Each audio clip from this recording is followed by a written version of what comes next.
Bet you didn't know there's a place where Kentucky football and basketball fans unite. Welcome to Big Blue Breakdown.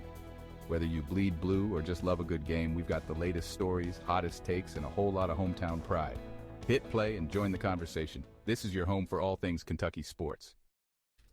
Welcome in, everybody, to episode 62 here on the Big Blue Breakdown. I am so happy for you guys to be joining us today. I'm your host, Jackson Thurman, and today we have a very, very fun episode, one that I update weekly, talking about my SEC power rankings and my top 25. Thank you guys so much for tuning into this one. If you guys are listening on Spotify, make sure to follow us there. Leave a comment. It would really, really help us out. And then same thing on YouTube. Make sure to subscribe. Our goal is to get to 500. We're on a small goal right now, trying to get to 100 as well. Make sure to subscribe, comment, turn on the notification bell so you can get every video that we post. Also, follow us on social media, guys, TikTok, X, and Instagram. You're missing out on extra content if you don't do that. But thank you guys so much for tuning into this one. Help us out here on this video.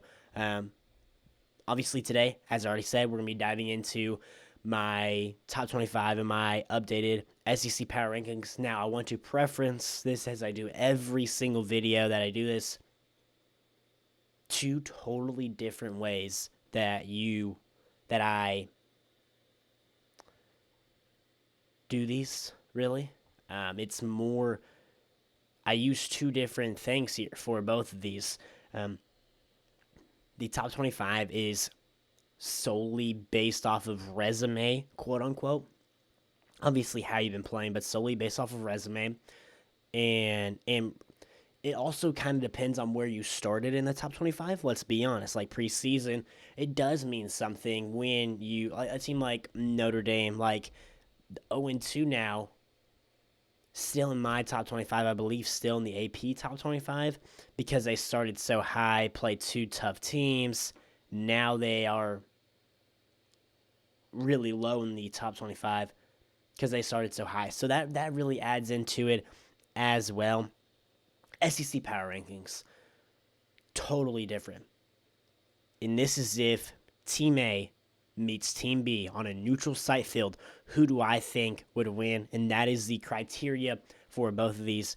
Before we dive into the whole video here and giving you my updated top 25 and SEC power rankings, guys, go ahead and check out Dubby. Use code BIGBLUE10 to get 10% off your order every time you use it. And we're going to go ahead and give them a quick shout out.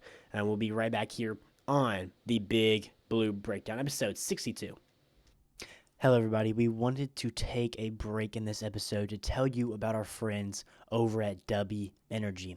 Dubby is a clean energy drink that is made to give you focus with no crash, jitters, or angst like any other energy drink. Some facts about Dubby. Number one, it's zero sugar, artificial colors, or dyes, or hidden ingredients. It is also gluten-free. Number two, all flavors are unique and custom made by Dubby. You'll never taste anything like a Dubby drink. Number three, the drinks are $1 or less, guys. That is cheaper than Starbucks or any canned drink. Lastly, it is made in the U.S. It is close to home. Guys, if you guys are looking forward to going to a Kentucky football game or Kentucky basketball game and you need some energy, get Dubby. Dubby is the perfect thing for you working out and you need some energy. You need Dubby. You need Dubby throughout the day. It is for you. Use promo code BIGBLUE10 to get 10% off every single order. Guys, it not only just helps you guys be able to have a clean energy drink that you can use all the time with the tubs that they give you. It helps me and it helps the channel keep growing with you guys. If you guys do that, it helps us post more content and helps them, guys. So it's a win-win-win for everybody. But thank you guys so much for your time here. Please go check out Dubby. Check out their website. And when you are about to purchase something, use promo code BIGBLUE10 to get 10% off your order.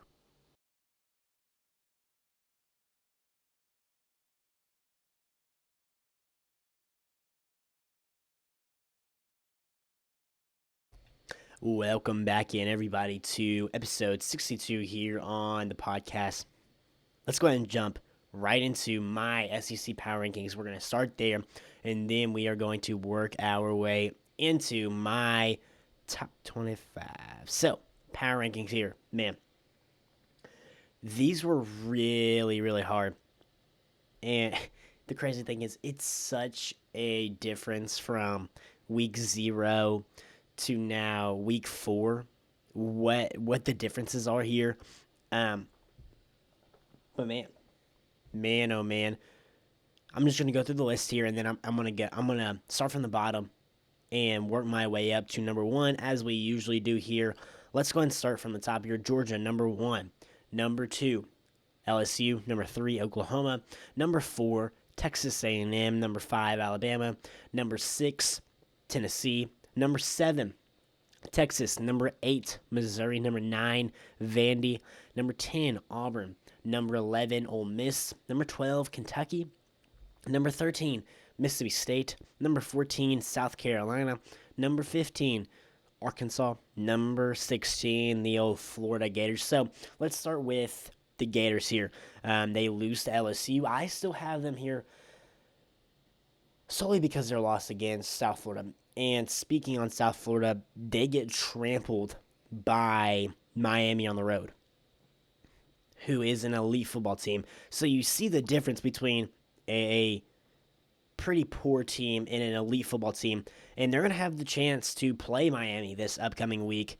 They get College Game Day to come to Gainesville. I think they're going to lose this football game. I'm just going to say that very, very clearly. I think that they will lose this football game to Miami. Excuse me, this is in Miami. I believe they lose this football game. I mean, LSU won that game by 10, right? The offense looked horrific for LSU. They still won by double digits. And guess how many picks DJ Lagway threw? 5. DJ Lagway threw 5 picks. Absolutely abysmal. They're dead last year. I have Arkansas above them. Now, the reason I have Arkansas above them is because of how good their offense has been. They do fall to Ole Miss, but I still think there is some very, very positive movement in this Razorback team. Taylor Green is an absolute dog, okay? And if the defense can just somehow play a mediocre game week in and week out, there's going to be a shot for Arkansas to win because that's how good their offense is. It's just the inability for them to get consistent stops. I believe they gave up 40-something to Ole Miss. I think maybe it was 45. I can go see that right now. But it's just the inconsistency on the defense side of the ball. They're amazing on offense. It's just they have such an inconsistent game on the defensive side of the ball, and that is truly holding them back for so long. They gave up 41 points to Ole Miss. So that kind of shows it there, and they scored 35. They should have won that football game. Or no, I don't want to say they should have won. If they had a defense, they would have won that football game. If they had a mediocre defense, I think they're a very, very good football team. And there's going to be a week. There's going to be a week where this Arkansas defense is going to play a good game or going to play a mediocre game, and they are going to beat somebody that they're not supposed to because their defense plays a mediocre game and their offense wins it for them. But I do have them sitting at number 15 here. Moving on to number 14, South Carolina. They fall to the Vanderbilt Commodores 31-7. Lenore Sellers goes out, and that is not the reason why I have them at number 14. They have looked terrible under Mike Shula since he came out in the bowl game. They have averaged 17 points since he has been the offensive coordinator. They scored 17 offensive points, not special teams. They scored 17 offensive points against South Carolina State. South Carolina State, they scored 17 points. That is the highest they have ever scored in the Mike Shula era so far. And they scored 7 in his first time playing an SEC team, in their first time as an offense playing under Mike Shula, playing an SEC team. They score 7 points. It doesn't look pretty. Special teams, as I said this before, special teams aren't going to win you the game consistently in the SEC. Maybe there will be 1 or 2 games that the special teams will win, but it's because the skill and the athletes jump up way up from Virginia Tech, who got killed by Old Dominion, to South Carolina State. Like, you're not going to get that consistency week in and week out even though Beamer ball is good, the special teams isn't going to win you the game every week. And I would be surprised if they win, if the special team specifically wins them another game this year in SEC play. Excuse me. Yes, Lenore Sellers goes down. I believe he'll be fine. This team looks absolutely abysmal on offense, even with Lenore Sellers in there. And the defense is okay. They look bad in the trenches. The defense is okay, but overall they look bad in the trenches. Number 13, Mississippi State. They absolutely obliterate Alcorn State. Love what I've seen from Mississippi State. They had a very, very big win over Arizona State to really get this team going and moving in the right direction. This team is good, guys. I want to say that Blake Shapen and this offense have really, really taken the right steps forward, and actually they're going to be in my top 25. Again, the criteria is totally different, but based off of their humongous win over Arizona State and the Sun Devils, they have I like what I've seen from them as a resume, but just I think I think there's going to be a big drop off come SEC play in playing SEC teams. Not to say though that they have played poorly or badly. This team has played amazing. They deserve to be here higher, but I do have them at the number 13 spot this week. Number 12, Kentucky. Now they're coming off a very, very big win in very positive signs in the passing game, with now Cutter Boley being the head of the offense. If Kentucky can have a consistent pass game, they're going to be in every single game for the rest of the year because their defense is that good, their running game is that good, their offensive line is that good. It's just getting the passing game going consistently, and if they are able to do that, they are going to be in a very, very good spot. I like the Cats to be here because you look at 16, 15, 14, and 13. Kentucky has a better defensive line, offensive line than those teams right there. And they probably have a better secondary than those teams right there. And I'd say that they have a better run game than all of those teams right there. So that's why I have them sitting at the 12th spot above all of those teams. Ahead of them is the Ole Miss Rebels. I love what I saw from Chambliss. I believe that is his name. For all the Ole Miss fans out there, is there a quarterback controversy? Like, should Chambliss be the starter now over Austin Simmons? I think that's a real discussion to be had. The offense looks smooth under Chambliss. Chambliss didn't throw any interceptions like Austin did against Kentucky, and when he came into the game against Kentucky, he ran it very smoothly. They went down, they got 3 points, and really sealed the game against the Cats. So, and his ability to run is very, very good. This kid comes up from the Division II level. He looked very, very good. The offense looked very, very good, and he was able to run it smoothly and look better than Austin Simmons for the most of the time that he was out there. I have them there, and the reason I have them there is just because I do worry about their defense a little bit, and I worry about their offensive line, but I do have number 10 here, the Auburn Tigers. They are okay. They played okay against South Florida, not amazing.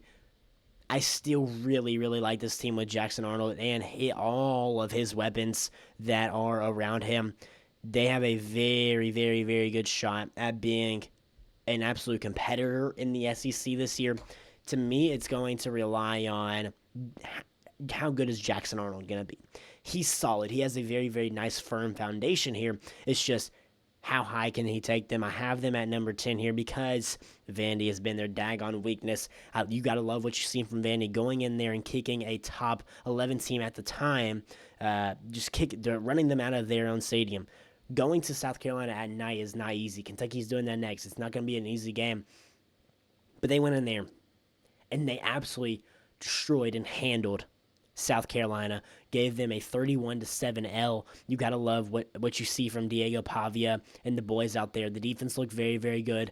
The offense is just going to kill you. And speaking of kill and Pavia mashed up together, a tremendous offense. This team is going to hold on to the football, and they are going to make every single drive count, and they're going to score points while you barely get the ball. So that I have them at number 9. I believe they're a daggone good football team this year. Sitting at number 8, I do have Bo Pribula and Missouri. You got to love what you've seen from Bo and this team. The reason I have them here is just because they have yet to be tested really so far. And I know the Kansas game, I'm talking SEC tested, and we're going to see that this upcoming week when South Carolina rolls into town. We're going to know a lot about both teams. But you got to absolutely love what you've seen from Bo Pribula, and you've got to absolutely love what you've seen from Ahmad Hardy. Man, they have some dogs. This defense is very, very good. That leads us to another, probably the best defense, one of the best defenses in the country, Texas, number 7. I have them at number 7 now, and this is kind of a mash between other teams playing very, very well and the quarterback play with Quinn Ewers being very, very poor for Texas against some bad teams. He had 10 straight incompletions against UTEP. He has his high moments. It's just the inconsistency, and it's in the inconsistency to play well. It's not been there. And I do think these teams right now on a neutral site field have a very, very good shot at beating the Longhorns, like number 6 Tennessee. They move up, I believe, from like 9 to 6, even after a loss. Their offense is absolutely legit and has a crap ton of firepower on this offense with Joey Aguilar and Brazel. Oh my goodness, Brazel had an absolute day. I do worry about the defense a little bit, but the offense is going to keep them in games, and I believe the defense is going to be fine. They're going to be fine. It's just that I do think they played a very, very good offense in Georgia. Yes, Tennessee should have won that game. Quick drink break here. Thank you. Moving on to number 5. Man, oh man, Ty Simpson and the Alabama Crimson Tide.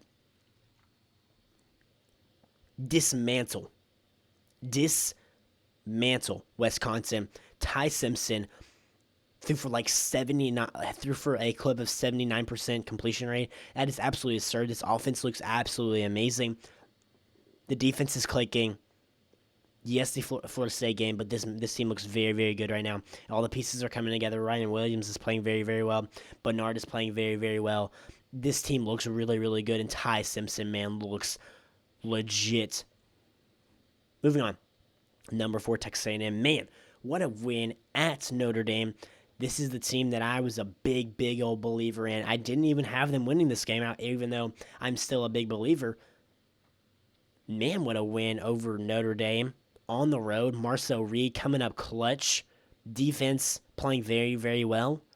Man, do they have some wideouts. Is it Glover? I don't know the main wide receiver that's been playing very, very well, like out of his mind. And then you have Casey Concepcion. They have an absolute stacked offense in Le'Veon Moss as well. The defense looks better with Mike Elko calling it. So I really, really like that win over Notre Dame and how this team looks. And sitting at number 3, Oklahoma, man, I am still really, really high in Oklahoma. I think John Mateer is legit. I think that, I mean, they looked absolutely amazing against Temple. They got the running game going. Jaden Ott is a very, very good player. They got the wideouts this year. The offensive line is much improved, and this defense is legit this year, guys. There's a case for them to be at number 2 for me. There's an absolute case for Oklahoma to be at number 2. Moving on to number 2. I have the LSU Tigers still really, really high on this team. I know they got a lot of hate for only scoring 20 points off of with the defense getting 5 interceptions, and they're not capitalizing on those interceptions. But I do have them at number 2. I still really, really like this team. Brian Kelly and the offense are very, very good together, and the defense is elite this year. Elite. And Garrett Nussmeier is still Garrett Nussmeier. I still believe in this team. I think they are very, very good, and that's why I have them number 2. Number 1, put them back up there. Crown them again. The Georgia Bulldogs. Kirby Smart always pulls through, and man, oh man, what a game from Gunnar Stockton. What a game from the wideouts from this Georgia team, and you usually don't see that. I do worry just a little bit about the Georgia defense, but they were playing a tremendous offense in Tennessee, so I think it'll be perfectly fine. I do worry about the secondary, specifically, not really much else on that defense. That is my SEC power rankings. Okay, now we will jump into the my top 25. My top 25. Here is my week 4 top 25. I'll give you guys a quick minute to look at that.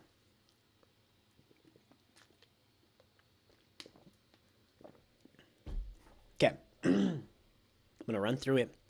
I'm going to quickly go through each team and why I have them there. Not going to go into too much specifically. And that will wrap up this SEC power rankings and top 25 update. So, sitting at number 1, Georgia. Number 2, Ohio State. Number 3, Penn State. Number 4, LSU. Number 5, Oregon. Number 6, Oklahoma. Number 7, Miami. Number 8, Texas A&M. Number 9, Florida State. Number 10, Tennessee. Number 11, Illinois. Number 12, Alabama. Number 13, Texas. Number 14, Iowa State. Number 15, Texas Tech. Number 16, Ole Miss. Number 17, Auburn. Number 18, Missouri. Number 19, Georgia Tech. Number 20, Utah. Number 21, Vandy. Number 22, Mississippi State. Number 23, USC. Number 24, Notre Dame. And lastly, 25, South Florida. So, let's run through these teams really quickly and why I have them at their respective ranks. 25, South Florida. They do lose to Miami. I still do have them in my top 25 because they were up higher for me after 2 top 25 wins to start the year. I still think this team is very, very solid in Byron Brown. I just think Miami is ready, and I think Miami is elite this year. As you can tell, I have them at number 7. Moving on to 24, Notre Dame. Still believe in this team. They had 2 very, very, very tough games to start the year, Miami and Texas A&M. One on the road, one at home. Very, very tough way to start the year. I still believe in Carr and Jeremiah Love and what this team can do under Marcus Freeman. 23, USC. Lincoln Riley has an offense going here, guys. Has an absolute offense going here. The number 1 rated offense in all of the country is USC. Gotta love what you have seen from them. Move them into my top 25. Number 22, Mississippi State. Still in here because of that big win over Arizona State, but they are taking care of their business very, very good, and they've looked very, very good. Number 21, Vanderbilt, with that absolute huge win over 11th ranked South Carolina. I'm not sure where I had them in my rankings. You go in there and you dominate. You probably should have been in my top 25 a week ago.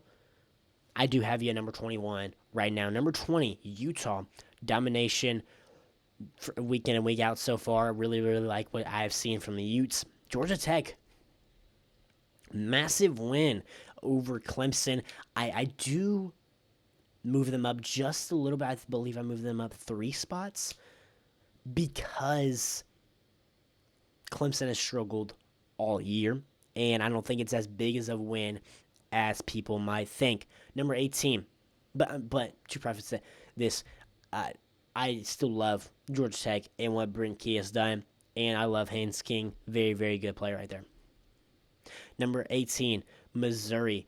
Gotta love what you've seen from Bo Pribula and Ahmad Hardy. This team deserves to be in the top 25. Gotta love what you've seen from them. Just not really tested in their resume, except for the Kansas game, but you gotta love what you've seen from them, and they look like a top 25 team in the country. Sitting at number 17 with a bigger win, going to Baylor and beating them really is their main win right there, is their key win so far. Really interested to see how both of those teams look actually in conference play in the SEC, but still gotta love what you've seen from Jackson Arnold and his weapons on the outside. Moving on to number 16, Ole Miss. Now they've been tested twice, both times in the SEC. They've handled business both times against two solid SEC opponents in Kentucky and Arkansas. They've been tested in the SEC, sitting at number 16 right now for me. Number 15, what I believe is going to be, what I believe is going to be the Big 12 champions in Texas Tech. They haven't been tested yet, but I do love what I have seen from them so far. Had an amazing offseason for the Red Raiders. They have Iowa State, who have been tested sort of in Ireland. Kansas State, who is falling off the rails right now. I believe like 1-3, 1-4. But they have been tested a little bit more, so I have them at number 14. Number 13, Texas, man. I know they only lose to Ohio State by 7 to begin the year, but you don't like what you've seen from them against inferior competition right now with a quarterback that's supposed to be a Heisman candidate. But moving on to number 12, Alabama dismantling Wisconsin, as we talked about. Team looks very, very good and very, very high right now is Ty Simpson. Illinois beating Duke is their key win, but then Tulane goes in there and gets a win. Maybe they should be in my top 25 over South Florida, but I do like the 2 top 25 wins for South Florida more right now. Illinois looking very, very solid, taking care of business week in and week out. Number 10, Tennessee, they actually move up my ranking. The offensive is elite. This defense is very, very good. Gotta love what you've seen from them in their loss to Georgia. Florida State sitting at number 9. Man, this team looks good. What a bounce back from last year. Guys, what an absolute bounce back from last year. Tommy Castellanos looks very, very good, and this offense looks elite, guys, under Gus Malzahn. Moving on to number 8, Texas A&M, the Aggies, moving up into my top 8. Gotta love what you've seen from Marcel Reed in a very big win over Notre Dame, and they've taken care of business outside of that big game there as well. Miami beating Notre Dame and then beating another ranked team in South Florida. Gotta love what you've seen from Carson Beck so far and Mario Cristobal. Man, do they look good. They're gonna have a test. Yes, Florida's gonna be a test. They got a chance to be an SEC team. I think they'll do it. Number 6, Oklahoma, John Mateer. I love what I've seen from them. I think they had a solid win against Michigan. I don't think Michigan is as good as we think, but I think that was a nice win. I like what I've seen from this Oklahoma team. Yes, the offense is a highlight, but man, this defense is elite. Elite. Dan Lanning in Oregon. Escape. I don't want to say escape, but they beat Northwestern. They absolutely dismantled Oklahoma State a couple weeks ago, so they're taking care of business, and this team is very, very good. LSU, again, I've already spoke on them. They've taken care of business. They got their marquee win at Clemson, even though Clemson doesn't seem to be as good right now. Still a very, very solid win for the Tigers. I do move Penn State from 1 to 3, and it's not because of them. It's because they haven't been tested, and the 2 teams in front of them have. Ohio State beating Texas at home, moves them up to 2. And Georgia having the road win at Tennessee moves them up to number 1, who I think they're the best team in the country right now with the best win in the country. Thank you guys so much for tuning in to episode 62 here on the Big Blue Breakdown. We will catch you guys tomorrow. Guys, we are going live, right, with Kentucky Football Nation, I believe I think it's 9 Central. Yeah, 9 Central. 9 Eastern, 8 Central. Make sure to come in, tune in. Not gonna be an episode, just be a live where we're just talking about Kentucky football, talking about this bye week, just really talking about everything. We really want to interact with the chat. It'd be very, very fun, guys. But thank you guys so much for tuning in this one. Make sure to follow us on social media. Help out the channel. Help out this video. Have a great rest of your guys' day. And as always, go Cats.